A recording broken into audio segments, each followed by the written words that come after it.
À mon avis, la pomme de terre est un féculent. Je crois que c'est un féculent, mais je ne suis pas sûr. La pomme de terre est un légume. Un féculent. Je pense que c'est un féculent parce qu'elle a des sucres lents et elle est composée notamment d'amidon. C'est un légume et un féculent. C'est un légume parce qu'elle appartient au monde végétal, elle appartient à cette catégorie des plantes qu'on dit plantes potagères, et c'est également un féculent parce qu'elle est riche en amidon.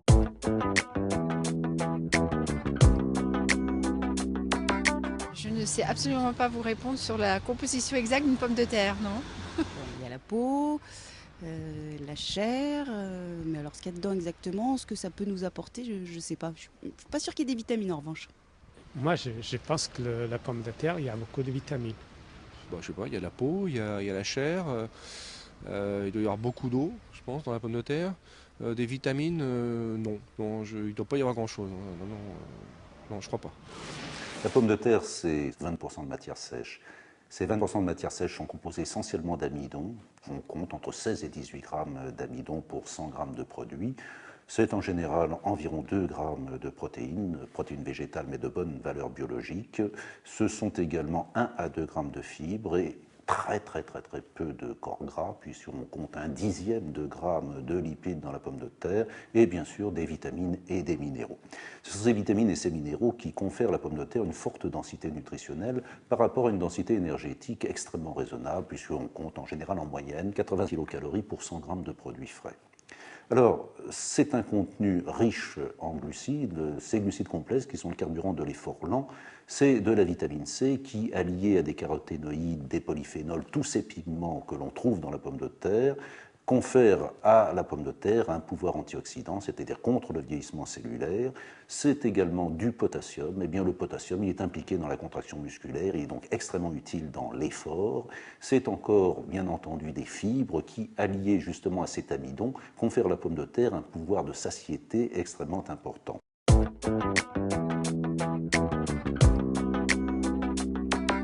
mon avis, il ne faut pas en abuser parce que c'est très calorique.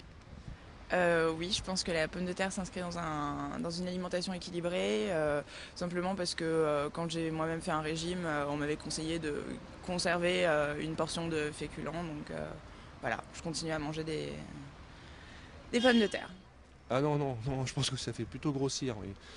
Non, la pomme de terre, ça fait grossir, non? Enfin, je sais pas, c'est connu comme ça, non? Tout dépend effectivement quelle quantité et sous quelle forme elle est consommée, notamment sous forme d'une frite très grasse, ça ne doit pas être effectivement très recommandé. Sous forme d'une purée pas très salée, c'est par contre tout à fait, à mon avis, un aliment tout à fait acceptable. Une alimentation équilibrée est une alimentation variée et diversifiée, dans laquelle chacun des 5 groupes d'aliments est présent quotidiennement. Ces 5 groupes d'aliments sont les viandes, les poissons, les œufs, les légumes et les fruits, les produits laitiers, l'eau et les féculents, dans lesquels, d'un point de vue nutritionnel, on place la pomme de terre. Le PNNS recommande de consommer 50% des apports énergétiques quotidiens sous forme de glucides complexes, donc de féculents. La pomme de terre a tout à fait sa place dans une alimentation diversifiée.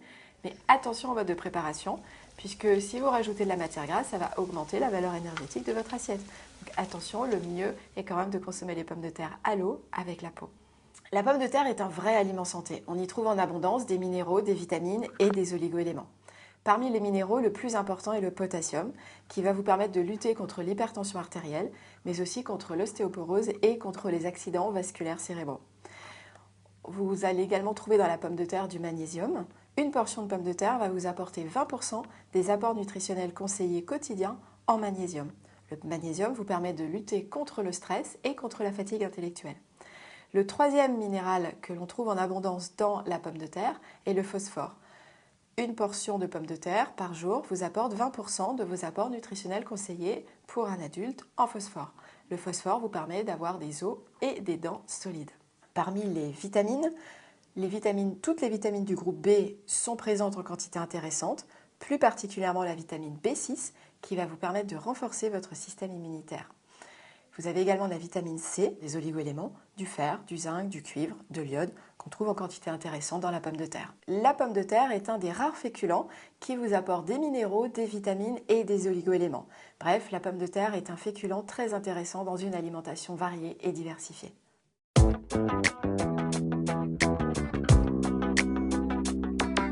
Oui, oui, si on les mange en quantité raisonnable, on n'est pas obligé de manger des pommes de terre frites tous les jours.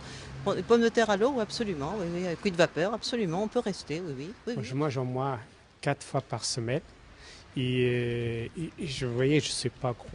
Sûrement pas, ça fait grossir. Je pense qu'on peut tout à fait rester mince en mangeant des pommes de terre. Là aussi, c'est une question de quantité et d'équilibre général dans son alimentation. Non, je crois pas. Non, non, non. Peut-être en mangeant des tas d'autres choses et puis un petit peu de pommes de terre, on peut rester mince, mais manger beaucoup de pommes de terre, non, ça m'étonnerait qu'on reste mince. Non. Non seulement on peut rester mince en mangeant des pommes de terre, mais la pomme de terre a également toute sa place dans le cadre d'un régime amincissant. En effet, elle est très riche en glucides complexes qui va vous permettre de rééquilibrer votre ration alimentaire quotidienne, bien souvent trop riche en graisse et pas assez riche en glucides complexes. Contrairement aux autres féculents, la pomme de terre est riche en micronutriments, mais aussi en fibres. Les fibres qui vont avoir un rôle important sur la satiété.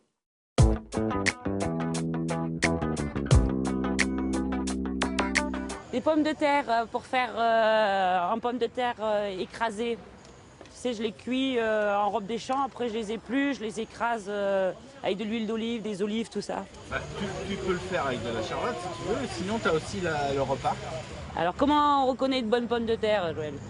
Dis-moi. Il faut qu'elle soit régulière si tu veux, qu'elle soit facile à éplucher évidemment, mais ensuite la qualité intrinsèque, on va dire, ça dépend du terroir, de l'année, la climatologie qu'on a eue dans l'année. Et puis après, il y a le potentiel de chaque variété, quoi. Et surtout la bonne utilisation. Chaque variété correspond à une utilisation. Toutes les pommes de terre, une fois arrachées, se conservent à l'abri de la lumière et si possible à une température entre 6 et 7 degrés. C'est l'idéal pour la conserver assez longtemps. Alors on va faire celle-là. Ouais. Alors moi j'aime bien les choisir un peu grosses parce que